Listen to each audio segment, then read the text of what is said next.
মা আমায় তাড়াতাড়ি খেতে দাও, আমার তো দেরি হয়ে যাচ্ছে স্কুলের জন্য। মানু, নে মা খেয়ে নে, এই দেখ তোর জন্য খিচুড়ি বানিয়েছি। মা, তুমি আমার জন্য খিচুড়ি বানিয়েছো? আমার তো খুব ভালো লাগে খেতে। মা আমি আসছি তাহলে। মানু, ঘরে তো একটা ছাতাও নেই, এই বৃষ্টির মধ্যে তুই কিভাবে স্কুল যাবি বলতো? আরে মা তুমি একদম চিন্তা করো না, আমি একটা বড় কচুর পাতা তুলবো, ওইটা মাথায় দিয়ে স্কুল চলে যাব, আমি একদম ভিজবো না।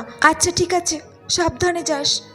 তোমরা খাতা পেন বের করো, তোমাদেরকে আজকে কতগুলো ইম্পর্টেন্স নোট দেবো। ম্যাম আসবো। প্রিয়া, তোমার এত লেট হলো কেন স্কুল আসতে? আসলে ম্যাম বৃষ্টির জন্য একটু দেরি হয়ে গেল, আর তুমি তো পুরোই ভিজে গেছো। ছাতা মাথায় দিয়ে আসো। আসলে বাড়ি থেকে আমাদের স্কুলটা অনেক দূরে তো, তাই হেঁটে হেঁটে আসতে গিয়ে একটু ভিজে গেছি। আচ্ছা যাও বসো। টিফিনের ঘন্টা পড়ে গেছে। ও, মা তো আমাকে আজকে টিফিন দিতে ভুলেই গেছে, আমি বরং একটু বেশি করে জল খেয়ে নিই।